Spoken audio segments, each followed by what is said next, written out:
Welcome to Unbroken with Yay. Pull up a seat and get ready for some real talk, raw healing, and a reminder that no matter what you've been through, you are still standing. You've got this. Hi, welcome to Unbroken with Yay. I'm Yay. Today we're talking about the school gate comparison and why polished is just a performance and how to actually find your real tribe. I am sure you will be able to relate to rocking up to the school gate and seeing, and I don't know how they do it, every day without fail. They got more kids than me and they got a face full of makeup. I mean, I've only put a face on because I'm bothering to record this and it's going on the internet. But they're doing it by 8 a.m. in the morning and their hair is perfect. And if it's colored, you can't see any roots. And they've got these killer bodies in very expensive activewear and they just have it together. And they're on the head of the school committee and they are immaculate. And then there's people like me who is how I would describe myself as a bit of a schlemozzle. You know, I have been known to drop my kids off in my pajamas. And, you know, sometimes I just don't have it together. I mean, on the day that my car got hit, I drove to school, 3 kids in the car, and I'm just sitting there, indicator on, waiting to park, not moving, and what I would call is a monster truck, but also known as just a large ute, drove past and smashed my car so hard that it ripped all of the panels and the bonnet off and I couldn't use the vehicle. And I had to, and then of course the bell goes. So I got all the kids out of the car. We were all safe and unscathed and we dropped the eldest to school and then I had to take the other 2 to daycare. And then I realized, oh my God, I'm doing drop off in what is essentially my pajamas because I've slept in these clothes. And it was tracksuit pants and an old stained singlet, no bra. It was pretty mortifying. And so I had to ask if you want me to conclude that story, I had to then go and ask a random parent that I found and said, can you please drive me and my kids to daycare drop off so that I can drop these kids off at daycare and then I will come back and work out about my broken car on the side of the road and organizing tow trucks and insurance and all the rest, which luckily she did. And that's how you make a new friend. But I am far from the polished mum.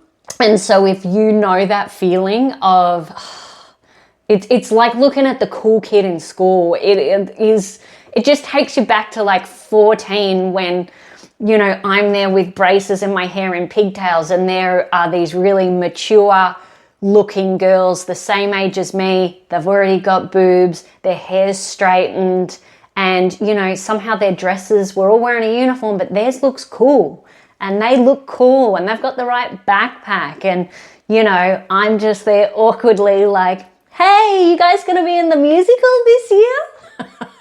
That is exactly what the schoolyard, that pick up at drop off and pick up in the morning at the school gate, that's what it feels like. So what are we doing when that happens? We're actually comparing our behind the scenes reality to their highlight reel. So when we're comparing with these other mums, when we're comparing and looking at how perfect we think they are, or at least how they're presenting, we're comparing that to the fact that I've got a sink full of dishes and I've got legal bills and I've got mess in the garage because the kids didn't pick up all the toys and that I've got overflowing washing baskets. And I'm just looking at their facade. I'm just looking at their exterior. And what it just means is when I'm rocking up in my jammies to drop off, it just means that she's better at hiding it than I am. I am just a bit more vulnerable. I'm a bit more exposed. She just is better at keeping people at arm's length and keeping up appearances. The truth is the polished mums aren't perfect. They look perfect, but they're not. They're not perfect. No one's perfect. And there is no perfect parent. So the problem we've got is actually comparing ourselves to them, because that's not helping anyone. That's just, you're comparing to things that aren't actually real. They're just perspective. It's worthless me comparing it because I also don't know her. I also don't know what battles she's fighting internally. I don't know what cracks are actually happening in her home. And so me judging that therefore she must be happy because her life, or at least she presents in a really polished manner, doesn't necessarily mean everything is going on really well there. And maybe I'm just less interested in hiding my cracks.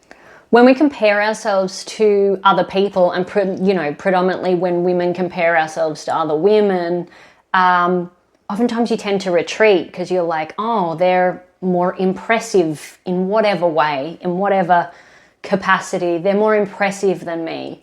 And, you sort of start to recant. And the reason why we don't want to do that is we're actually stealing our own joy, and we're actually losing the opportunity for connection. We don't know that we can't connect with this other person. We're just assuming that they are out of our league, so to speak. But we're not in high school anymore. We're not, gawky teens versus, the cool girls. So we don't really need to do that anymore. What we actually need to do is just find our tribe. And how do we find our tribe? We find our tribe by looking for a keeper. And we're looking for those green flags. So I want someone in my tribe that is going to tell me their parenting fail. They're going to actually go, oh my God, can you believe I stuffed this up? And that they're sharing that with me. That's a keeper. A keeper is someone that actually comes up and wants to have a conversation with you. So there's a difference between, hi, how you going? And hi, how's things going with you? What's happening this week? And they actually want to engage with you. They actually want to hear your answer as opposed to keep walking past as they ask your question. That's a keeper. And the other green flag that you're looking for is someone that doesn't come out with toxic positivity crap and like, everything happens for a reason, good luck with that, and they just move on. We want someone that's like, wow, that sounds like you are really having a tough time. You know what? I made heaps of casserole. I'm going to drop some over, and then you don't have to cook tonight. That'll be one thing off your list. Man, that mum is a keeper. She gets it. And then on the flip side, there are the emotional vampires, so to speak. So the red flags of that parent community would be people that are really interested in gossip. I don't have time for that. I have no interest in that. So it's the ones that stand around and always seem to have something negative about another parent, kid, teacher. You don't need that. You don't need that drama. You don't need that hostility. You don't need that nastiness. That is just a zap of your energy. That is a total red flag. If you have time to gossip and then you are always never to be seen when there is hard work to do or emotional discussions or strategies about how to solve stuff, issues at the school, but you're all there to gossip about it and throw people under the bus, red flag. And then the other red flag is the ones that are polished and basically bitches. They they expect you to tidy up. Oh, thank you for looking after my child, but can see you didn't get on top of that vacuuming and mopping. Those ones that really make you feel like you're not good enough, and that they put you down. So not even gossiping about you, they're just putting you down to your face and being snide and unkind. Man, that's a red flag. You might be walking in, I've had this before, walking into daycare, 3 kids, 3 backpacks, someone's screaming, a shoe's gone AWOL, and the parent wouldn't hold the door open for me. I was like, man, you are not a keeper. You are not a part of the village. You're a red flag person. You're not for me. So the exercise that we're doing this week is about not trying to keep up with the Joneses, not trying to be perfect for the other mums. It's actually about being true to you and finding your tribe. The exercise is dropping the mask, so to speak. So can you just at least once this week give a micro truth when someone says, how are you going? Can you respond with something like, oh my God, today was a shit show. I had to drag the kids to the car. And then I had to lock the door so they wouldn't get out because they wanted to stay at home playing on scooters instead of going to school. But we made it here and we're on time and I think it's going to be a good day. Something like that. Can you give one person a micro truth and actually gauge their response? And I really think you will be able to see based on that response whether there is a true connection there or potential for a true connection there.